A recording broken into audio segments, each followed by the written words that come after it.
Tudo bem, gente? Como estão? Sistema de bombeamento. Sistema de bombeamento vai nos responder algumas perguntas que alguns me fazem no direto. Por exemplo, por que até hoje existem inversores escalares? Né? Por que não só colocar inversor em vetorial? Falam muito sobre isso, mas existe muito mito e muita dúvida sobre esse assunto.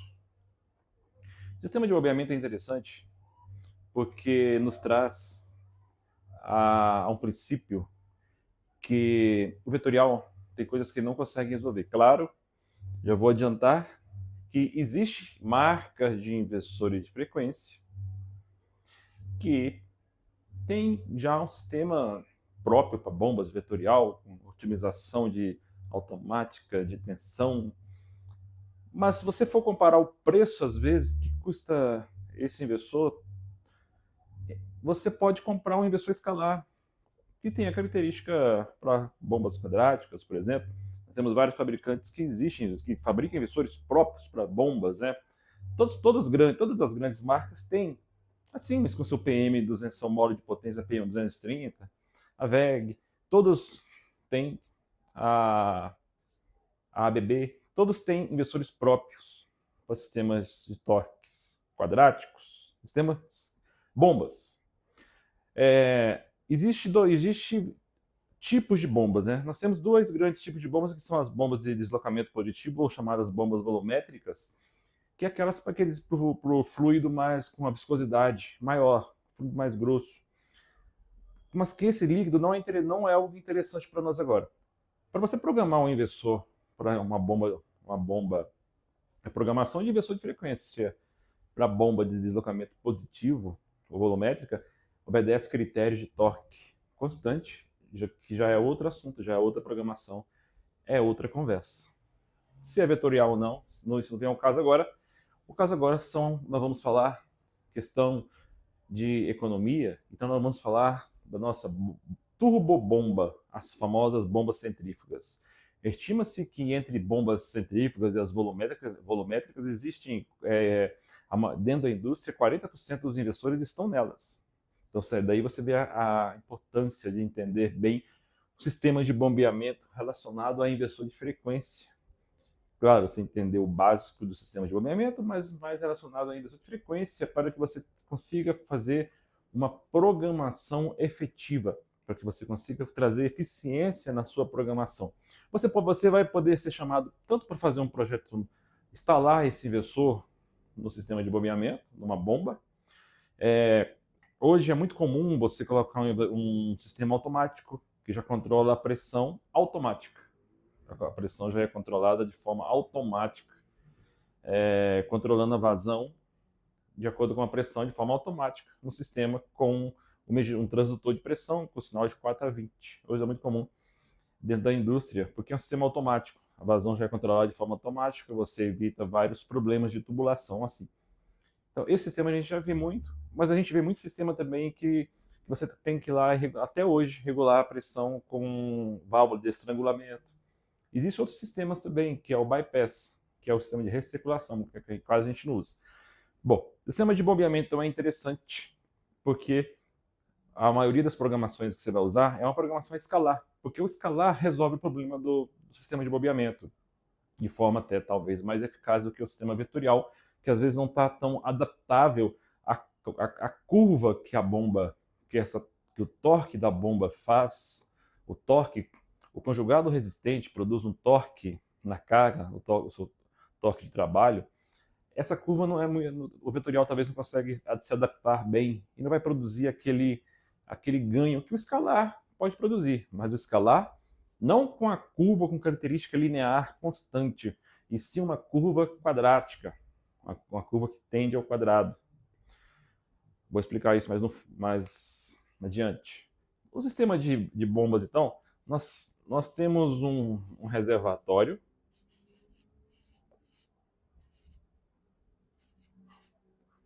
Aqui seria a nossa carga, na verdade. Na verdade, é o reservatório superior, uma carga. Aqui distribui para uma população, distribui para essa carga, ou alimenta uma máquina, ou resfriando um molde de uma máquina, resfriando uma máquina. tá? E nós temos aqui no sistema um tanque com fluido e a bomba em si.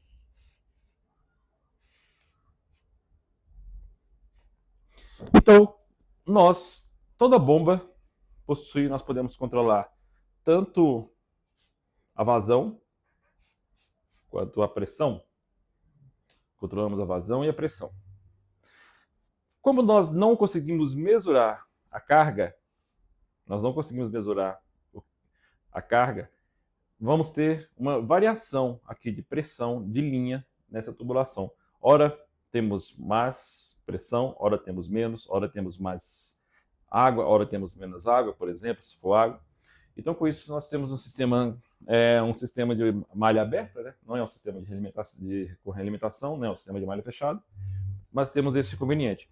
Para resolver esse problema, existem alguns métodos, uns artifícios que foram criados para resolver. Nós temos o da recirculação, que quando você está com pouca carga, você transmite um pouco desse fluido para um sistema de bypass, que é recirculação. E com isso, lá no nosso gráfico, nós temos um gráfico lá, nós podemos pôr aqui a vazão Q e aqui a pressão. Tá? E nós temos a curva da bomba.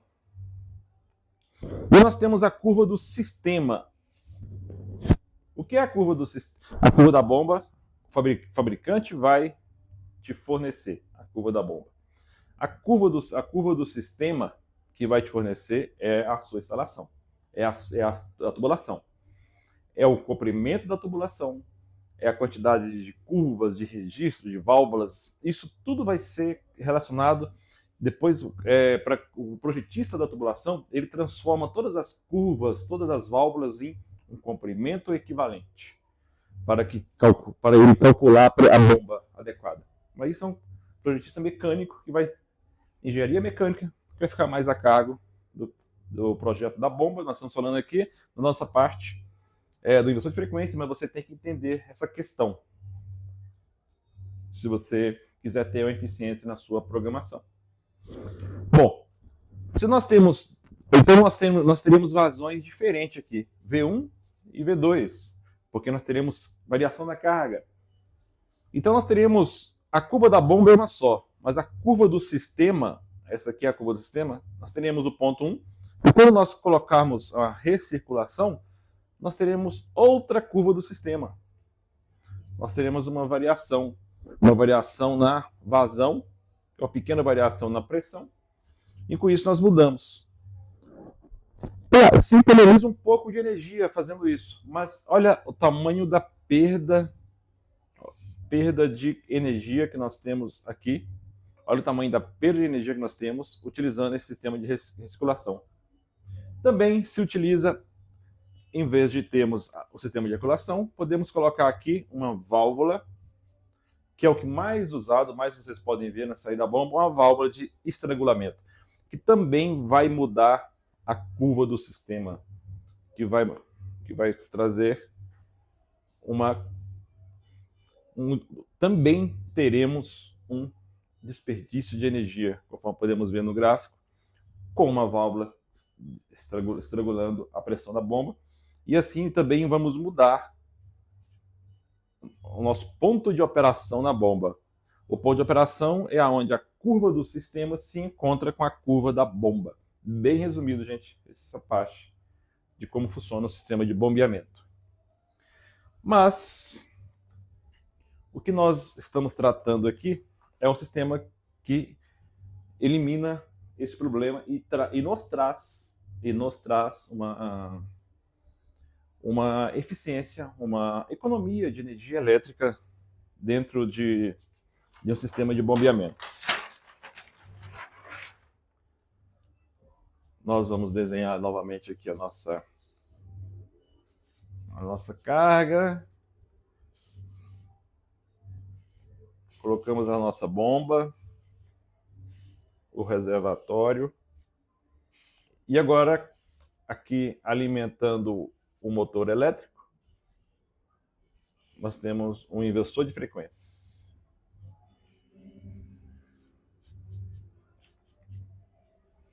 Agora nós temos um inversor de frequência alimentando o motor elétrico. O inversor de frequência vai, então, variar a rotação do motor e com isso nós variamos, nós criamos uma questão, uma diferença que nós temos aqui, desenhando aqui rapidamente o gráfico, novamente o gráfico da vazão pela pressão, que nós temos aqui a curva da bomba para variadas rotações. Aqui seria, por exemplo, para 100 Hz, para 100%, 80%, 60%. É o que o inversor de frequência vai fazer. Ele vai variar a rotação da bomba. Então, nós temos a curva da bomba vai mudar de acordo com a rotação. Mas repare um detalhe. A curva do sistema, que é essa, C1, essa aqui é a curva do sistema. Não muda porque eu não coloquei, não estrangulei, não coloquei recirculação, então não mudamos a curva do sistema. Nós vamos mudar o ponto de operação de acordo com a frequência, sem desperdício de energia. Ou seja, nós assim não temos perda de energia, porque nós estamos alterando a frequência e não alterando o sistema de bombeamento em si. Então assim, nós com inversor de frequência, basicamente, nós assim vamos conseguir economizar energia elétrica. Mas, analisando então o método de controle... Tudo bem, gente? Agora vamos analisar o melhor método de controle para o nosso sistema de bombeamento. Vamos aqui voltar ao escalar. Escalar, U/F, nada mais é do que o escalar, é onde se mantém uma constância entre tensão e frequência. O gráfico, tensão, U, frequência. Vamos colocar que aqui é nossa frequência nominal. Aqui. Reparamos que o gráfico do escalar é uma linha reta, é linear, reto. Esse gráfico é a potência. No sistema escalar, a potência se mantém subindo constantemente. Enquanto que a frequência no sistema U/F, ela sobe de forma linear até a tensão nominal. Aqui é a potência, sobe de forma linear até chegar na tensão nominal. Enquanto que a potência ela aumenta linearmente, o torque é constante em toda a gama de frequência. O torque ele é constante, enquanto a potência sobe linearmente. Enquanto a potência sobe linearmente, o torque é constante. Bom, não vamos aqui entrar na questão do... Agora é questão de trabalhar, motor que trabalha abaixo de 30 Hz, o problema do inversor abaixo de 6 Hz, onde a resistência fica maior do que a impedância, bem maior, e perde torque. Não vamos entrar nesse detalhe. Mas a teoria do inversor é que o torque, o conjugado dele é constante em toda a gama de frequência. Por quê? Por causa das duas fórmulas que eu já passei para você, por causa da fórmula. Torque do motor, a fórmula do torque do motor é o fluxo magnético vezes uma constante K vezes a corrente rotórica. Ou seja, e o fluxo magnético é igual V/F vezes K, vezes uma constante. O que isso quer nos dizer? Que se você mantiver U/F constante em toda a gama de valores, o nosso torque no motor será constante e a potência vai subir linearmente. Por quê? Porque potência é igual torque vezes rotação. À medida que a rotação vai subindo, a potência vai subindo. Mas quando nós chegamos Aí muitos podem falar, mas cadê a zona de enfraquecimento do campo? Está aqui. Depois da frequência nominal. A potência não cai na zona de enfraquecimento do campo. Por quê? Porque a potência é igual ao torque vezes a rotação. O que cai na zona de enfraquecimento do campo é o torque. O torque sim cai. O torque cai, mas a rotação aumenta, mantendo a potência constante. Tá? E isso é importante, grave isso. Então, quando você pega e coloca um inversor de frequência em um sistema de bomba em U/F escalar, somente isso, você pôs um inversor de frequência nisso, você vai criar um problema relacionado aqui. Por quê? Porque a característica de torque da bomba, ele é um torque quadrático. Ela não é uma reta. Vou fazer de vermelho. Esse aqui seria o torque da bomba. Ele não é linear. Ela faz essa parábola, ele é quadrático. Esse aqui seria o torque da bomba. Seria a curva característica da bomba. Ou seja, nós temos aqui então, se você colocar U barra F escalar em uma bomba, toda essa região aqui vai ser uma região de perda. Aqui você está com sobre torque. Você tem mais torque do que o motor precisa, colocando ele 1 barra F, porque você está usando o U barra F tradicional, que mantém a potência linearmente subindo e mantém o torque constante. Então você tem uma região de sobretorque quando você usa esse sistema em sistemas de bombeamento. E aí, Leandro, como resolver, o que fazer? Já falei várias vezes, a nossa solução, vários investidores já traz incorporado, que é você escolher o U barra F quadrático. O barra F quadrático, ele já vai trabalhar essa curva aqui, de maneira que o torque seja também quadrático. E com isso nós temos a máxima eficiência do sistema e grande economia do sistema. Porque quando nós fizemos isso, como nós temos que lembrar que o torque no sistema de bombeamento, ele varia ao quadrado da rotação da bomba. Ou seja, se você variar a rotação da bomba, o torque é ao quadrado. E mais, a potência é ao cubo.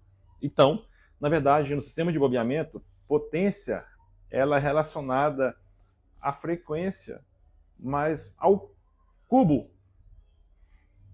Ou seja, o que você varia de rotação, você tem ao cubo para o sistema de bombeamento. Você pode conseguir economia de energia de 20% a 50%. Fica bem claro, gente, que claro que o F escalar, mesmo com sobretorque, vai te dar uma economia, sim. Vai dar economia no sistema, mas não a máxima economia que o cliente quer e precisa, e nem sabe disso, você tem que saber, mas o cliente precisa dessa economia no sistema com eficiência energética hoje em dia, que é eliminar esse sobretorque colocando o sistema em escalar. Agora, existem investidores, até de marcas consagradas, boas, que não veem o quadrático, ou às vezes você tem um investidor muito bom, mas ele não é especificamente para sistema de bombeamento, mas você pode utilizá-lo também. Você pode utilizar esse investidor nesse sistema de bombeamento. Mas como você não tem o F quadrático nesse investidor, você pode criar. Você vai ver que lá no método de controle desse investidor, vai ter lá também, às vezes, o F ajustável. Bom, veja, todas as marcas de investidores, a gente tem isso, a maioria tem. O que muda é o nome.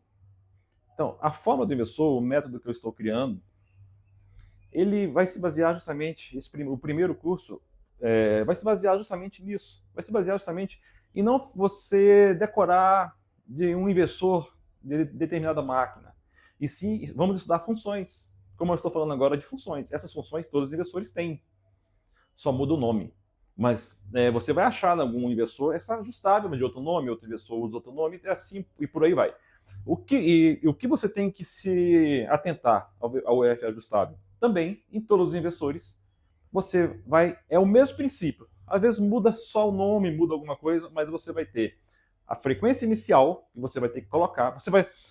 Como ele não tem a tal da UF quadrático, eu nem escrevi, né? Você vai ter que fazer nele a curva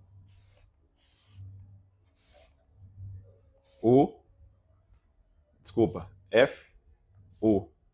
Você vai ter que fazer a curva U barra F ajustável. Como você faz isso? você vai ter, numa programação de inversor, frequência inicial, um parâmetro, tensão inicial, outro parâmetro. Você vai ter, vou resumir, pode ter inversores que tem mais de um ponto, tá? Mas eu vou colocar só um ponto. Aí você vai ter frequência intermediária e tensão e a tensão intermediária. Vamos colocar esse ponto aqui. Intermediário. E você vai ter o outro parâmetro, que é frequência máxima e tensão máxima. Que pode ser um outro ponto. E com isso você pode criar a curva quadrática. Tem inversores que têm mais de um ponto. Depende do modelo. Mas o básico é isso. Só você saber isso. Você cria sua curva quadrática. E existe existe um padrão que você pode usar de porcentagem, 20%, 30%, 40%, que não preciso passar agora, mas na forma do inversor vai ter esse padrão. Aí mas você pode trabalhar esse padrão. Não quer dizer que esse padrão vai ser vai ser o seu valor que não pode ser alterado. Não, ele tem que ser alterado. Você tem um rumo, um norte a seguir. Então, assim você cria o seu UF ajustável. E consegue a sua economia de energia que você tanto procura no sistema de bombeamento de bomba centrífuga, utilizando o /F. Vetorial não vai às vezes sair bem nessa questão. Tá? Não vai te trazer essa economia de energia. Não vai dar a curva UF necessária para o seu sistema. Por isso que eu falei no começo, por isso que você talvez entendeu agora, porque alguns fabricantes ainda tem grandes fabricantes que ainda têm UF inversores escalares para vender. Porque tem aplicações para inversor escalar. Para que pôr vetorial? Tem aplicações que o escalar é melhor. O vetorial à medida que você vai trabalhando, você vai vendo que o vetorial depende muito de modelagem de fabricante. Tem vetoriais muito bons em determinados tipos de cargas, tem vetoriais que não saem bem em determinados tipos de carga, tem vetoriais muito bons em torques constante. A Danfoss é bom em torque constante, máquina de torque constante. Então tem vários tipos de... Você como especialista, você vai oferecer para o cliente o melhor para a aplicação dele. Lembrando, você não vai ser um trocador de peças, você é um especialista. É para isso que você está quer estudar. Voltando aqui, então, vamos voltar depois que entendemos por que usamos o F. Se não tem o F quadrático, colocamos o F ajustável, fazemos o que eu ensinei. Como funciona um sistema de medição? Um sistema de medição de 4/20, que hoje a gente vê muitos sistemas de bombeamento. Nós temos aqui o motor, nós temos aqui a bomba, motor e inversor de frequência. E temos na linha um sensor de pressão que manda sinal para o inversor. 4/20 mA. Tradicional 4/20 mA. Um sinal seguro, mais preciso. Por que não utilizar o 0/10 volts? Por que não utilizar o 0/20 mA? Tradicionalmente, gente, o 4/20 mA ele domina as instalações em vários aspectos. Hoje temos muitas redes mais seguras instaladas, mas o 4/20 presente ainda em vários processos, porque o 4/20 tem uma característica bastante interessante, que é a segurança, que ele te dá uma segurança caso o sensor possa danificar um rompimento de cabo no percurso, na planta. Porque com o rompimento do cabo, esse sinal vai a zero. Esse sinal indo a zero, o inversor de frequência detecta e gera um alarme e para o sistema. Imagina se esse inversor de frequência não gerasse alarme e um sinal de um sensor de pressão desse fosse a zero, essa pressão ia disparar, a velocidade da bomba, do motor, ia chegar no máximo que você programou. E com isso ia romper a tubulação, ia causar prejuízo na instalação. Mas aí vem a questão, saber programar. Se você não souber programar, não vai adiantar. Vejo no campo muitas instalações que o cara simplesmente coloca lá o medidor de vazão, mas não tem proteção. Ele não habilita a proteção que o inversor de frequência tem do sistema de 4/20. O sistema de 4/20 é o sistema, ele é mais seguro por isso, porque ele te avisa se romper o cabo. Aí se você não habilitar, não adianta. Então, quando você tem que usar uma saída você vai lá e utiliza uma saída do inversor para alarme. E nessa saída você tem lá já 4 a 20 ok. É uma função. De novo, eu estou falando de funções, não estou falando de marcas. A forma do inversor é isso, é falar de funções. É saber você programar qualquer inversor, esse é meu objetivo. Então, você programa lá 4 a 20 mA. 4 a 20 mA, você programa na sua saída. 4 a 20, ok. Dão esse nome até algumas marcas. Se tiver algum rompimento, se o sinal passar de 20 ou abaixar de 4, entre em alarme e para o inversor de frequência. Parando o inversor de frequência, para o motor, você está com sua sistema de bobeamento protegido. Quando você vai programar sistema de bobeamento, você tem que programar, se atentar para a frequência mínima. Lembrando que, geralmente, as bombas não trabalham com menos de 25% da sua rotação. Menos de 25% você não consegue bombear nada. Porque o que faz uma bomba? Sempre pense na carga, né? Quando for projetar algo, sempre vai de trás para frente, faça a engenharia reversa. Você tem que pôr energia na água para que ela faça um trabalho. Você tem que pôr energia. Essa energia vem do motor, vem da bomba, parte mecânica, que vem do motor, que vem do inversor, que vem da rede. Então, você tem que pôr energia na água para que ela se movimente, para que ela faça o trabalho dela na tubulação, para que ela vá para o consumidor, para que ela execute o trabalho. Então, você geralmente coloca então a rotação de bloqueio, geralmente, no sistema de bobeamento, você coloca o N0, nunca é 0, é 25% da rotação em média da bomba. A velocidade máxima você programa de acordo com a curva da bomba e a sua curva do sistema. E com isso você programe também a saída, para trabalhar. A saída, para caso romper o sinal de 4 a 20, a saída indicar o alarme. Né? Não esqueça dessa programação. Isso é uma programação básica que você vai fazer. E trabalhar, outra coisa importantíssima que você vai fazer, como aqui existe variação de carga que você não pode medir, você vai utilizar o consagrado sistema PID.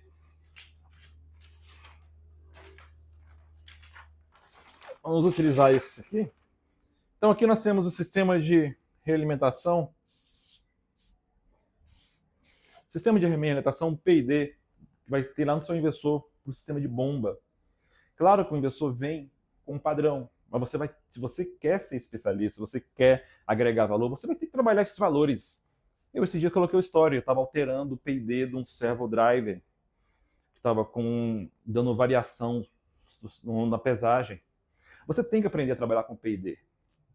Mas não precisa preocupar em fórmulas. Vai aprendendo o básico do sistema PID, que é o sistema proporcional, integral e derivativo no tempo. Aqui é o tempo.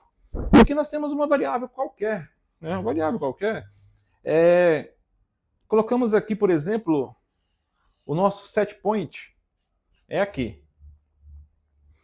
O nosso valor da variável que nós estamos trabalhando, nossa variável que está sendo medida, por exemplo, está aqui. O que nós queremos fazer? Nós queremos que ela suba.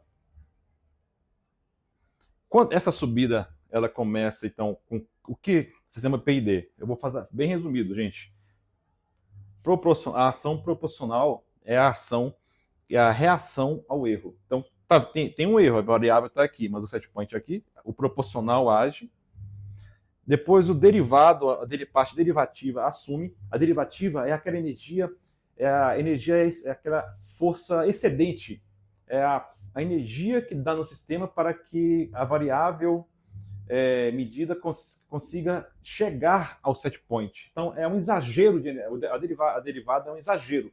Ela dá um salto, ela é exagero na correção e com isso nós vamos passar um pouco. Quando nós passamos um pouco, vai voltar um pouco, vai baixar um pouco, para teoricamente depois irmos a variável que estamos trabalhando, atingir o set point. Essa ação, quem corrige essa pequena correção, quem traz a variável para o set point é a ação integral. Entendeu? Basicamente o que é PID, só fui bem básico aqui para você entender que o P é a reação ao erro, a derivativa é o exagero da reação para que atinja a correção, e o I é o que traz o valor ao set point.